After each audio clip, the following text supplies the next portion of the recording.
వెలుగు కనపడగానే ఒక్కసారి అరుణాచలం అంతా మారుమోగిపోతుంది.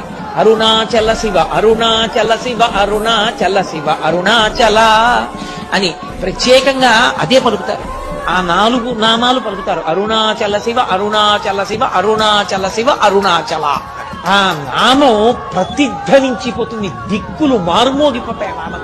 అప్పుడు అక్కడ జ్యోతి వెలిగించగానే ఇంటింటా జ్యోతులు, ఇన్ని జ్యోతులతో అసలు మీరు ఆ అరుణాచల క్షేత్రాన్ని చూస్తే ఎక్కడ చూసినా జ్యోతులు. ఇన్ని లక్షల మంది ఆ జ్యోతి వెలుగుతుండగా పర్వతం మీద ఆ పౌర్ణమి నాడు ప్రదక్షిణం చేస్తారు. కార్తీక పౌర్ణమి నాడు ప్రదక్షిణం చేయడం అంటే మీరు నడవడానికి ఏమి ఉండదు.